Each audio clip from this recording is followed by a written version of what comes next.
entrepreneur Andrew Yang is trying to distinguish himself from the pack of Democratic candidates because he has some different kinds of ideas and policies that have gained him a kind of a cult following. He's here to tell us what he's going to do for you. Please welcome Andrew Yang. Hey. Well, Mr. Yang, I was telling you I have a dear friend who's part of the YangGang and is riding very hard for you. So he's very excited you're on today. So I was first really introduced to you in the last debate, but there's a controversy going on right now because you accused NBC of cutting your mic off at times when you wanted to interject. NBC has denied that's happened, but it's a big conspiracy all over the internet. Can you clarify what happened? Well, I was only asked 2 questions over 2 hours, and that's, you know, like, there for everyone to see. And so I just shared my experience with some supporters after the fact. But we're just thrilled that I have another debate in July and then also in September and October to keep getting our ideas out to the American people. But how do you make it so you speak more than 3 minutes? Well, we were joking that maybe I'd have like a sign or something, like hold it up. But we're very confident that that we'll get more opportunities in the. Were you the only one that happened to, or did somebody else also get screwed out? I think one of the other candidates said that her mic was also cut at various times. Marianne Williamson? Yeah, I think that's right. I haven't talked to Marianne about it though. Yeah, because he spoke less than 3 minutes, or about 3 minutes. But you have some very dedicated followers. They call themselves the YangGang. Supporters wear hats that have math written across the top. Make America think harder. Crowds chant PowerPoint at your rallies. And there's a YouTube channel dedicated to getting you elected called Nerds for Andrew Yang 2020. So, and I love that, actually, because I do think that, you know, I give a lot of credit to the American people. I think we're smarter than people are giving us credit for. And that's what I think you're trying to tap into. So tell us about that. Well, my campaign's dedicated to trying to solve the problems that got Donald Trump elected. We're in the midst of the greatest economic transformation in the history of our country, what experts are calling the 4th Industrial Revolution. And so Make America Think Harder is trying to get America focused on the fact that it's certainly not immigrants that are causing these problems. It's the fact that technology is pushing our economy to a point where more and more Americans are having a harder time finding paths forward. Amazon's closing 30% of our malls and stores in the next 4 years, and being a retail worker is still the most common job in this country. The average retail worker is a 39-year-old woman making between $9 and $10 an hour. We know she doesn't have much in the way of savings. So as her stores close, the opportunities disappear. We have to start focusing on solving those problems, and that's what Make America Think Harder. It's the opposite of this call to yesteryear. We need to start solving the problems of today. Is anybody in the Republican Party giving any thought to that, what you just said? Well, when you talk to politicians about this economic transformation we're in the midst of, unfortunately, a lot of the solutions revolve around education and retraining. But I looked into the studies around retraining manufacturing workers in the Midwest, and the results were very, very bad, 0 to 15% success rates. So if you're a politician and you say, hey, we're going to educate Americans for the jobs of the future, then everyone's like, okay, that sounds great. But then when you dig into the reality, unfortunately, that's not the way it works out. Well, it didn't work, right? Because we tried to do that when we moved mining. Yeah, we said we were going to retrain people, and it didn't work, as we heard from various people saying, well, there's nothing out there for me. Well, when they're climate deniers also, they don't even look at the possibility of having green jobs, which a lot of people could go into that. But anyway, you are also proposing something of a basic universal income, a freedom dividend. That's right. You call it. What does that mean exactly? So this is an idea that's been with America since our founding. Thomas Paine was for it. Martin Luther King championed it in 1967. It's a dividend for every American as a right of citizenship. So under my plan, every American adult would receive $1,000 a month, starting at age 18 every month until you expire. What? Yes. Yeah. That will cost $3 trillion. Where's this money coming from? And what is the point of it, really? They say if you give a man a fish, if you give a man a fishing line, he can fish. If you give him one fish, he'll just eat that fish, something like that. I think I know the saying you're talking about. How does it go? You know that one? So you hand somebody $1,000. Now, what good is that? They spend the $1,000, big deal. Though, for people that are struggling. I know it's a bit of a game changer, but it's not a long-term solution. Come on. It actually would help build a more human-centered economy, what I call the trickle-up economy, because it would allow more people to do the kind of work that they want to do, including people like my wife, who's at home with our 2 young boys, one of whom is autistic. And right now, the market values her work at 0. GDP values her work at 0. If you start putting resources into our hands, it actually expands what we think of as work. Well, now you're talking about paying women for doing housework and doing work at home, being mothers.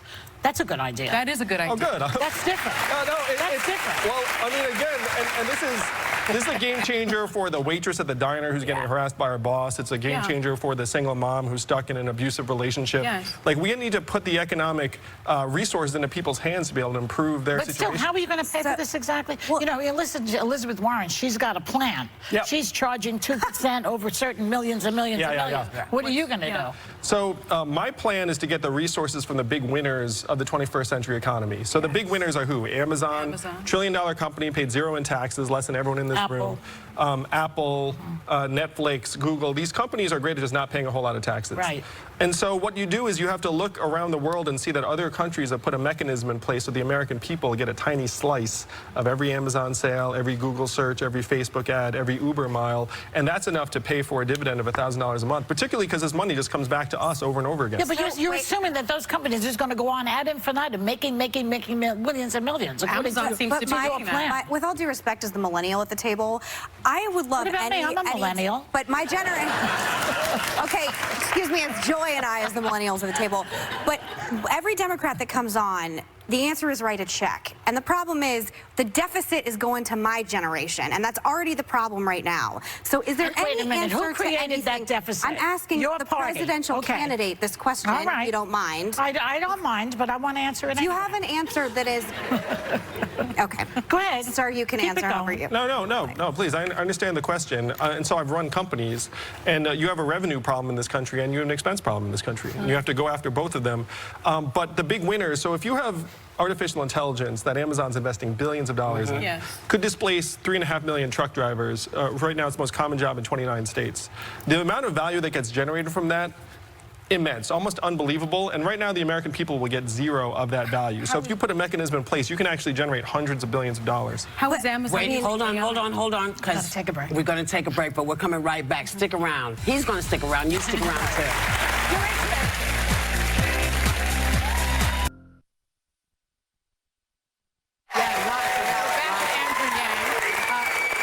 To get to know more about your policies, let's do a lightning speed round with you. Sure. Universal health care, yes or no? Yes. Robert Mueller is set to testify July 17th. Should Congress start impeachment hearings? We'd have to wait until his testimony, but I'm thrilled that he's going to be testifying for Congress. What would he say that would change your mind to a definite yes? You know, I'd have to see what the facts were. Also, I've been trying to put it on Congress to make that determination, really, because that's their job. Okay. Closing the wealth gap, especially when it comes to the African-American community. Reparations a part of that? Well, Martin Luther King championed a dividend for all Americans. I think that's where we should start, $1,000 a month for every American. And then reparations is a whole separate issue, because the $1,000 dividend doesn't address the historical legacy of slavery. Why should rich white people get $1,000 a month? Well, the great thing is that it'll remind them that they're still an American. but in Alaska...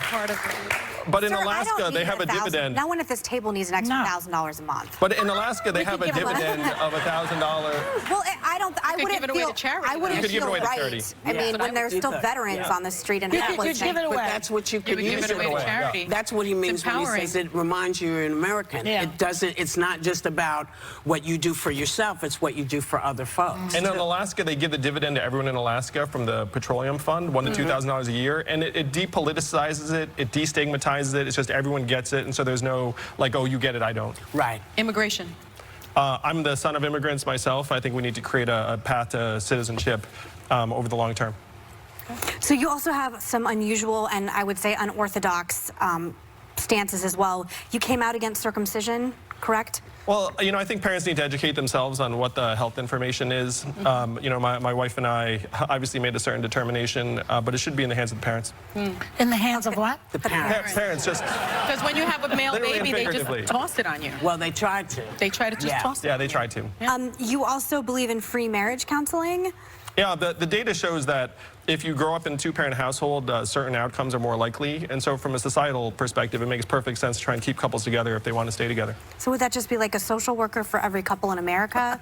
Well, it'd be like a marriage counseling, you know, stipend, essentially, where it's like if you decide to seek marriage counseling, then they can just go and get paid by... My version of marriage counseling is drinking Jack Daniels, shooting some guns, and hanging out. So, like, my version is different than it works. No, just like going to a range. So I'm just saying, like, this universal a peg for every hole, people is always my problem with the left right now. There is not every American is different. Every American does things in different ways. Oh, yeah, so completely. I would say, I don't know. You also believe in staffing a White House psychologist. Yeah. Now that's an idea. That's a good one. I'm not mad at that one. That's fine. Oh, good. Well, we need to destigmatize mental health issues in this country generally. And so if we have a psychologist in the White House, I thought it was a good idea before the current administration. Do you think that he's capable of even doing such a thing? You know what? It doesn't even matter. Thanks. We'll have one in my administration. That's right. Thanks to Andrew Yang. Really interesting. Yeah. I'm going to keep an eye on you. We'll be right back.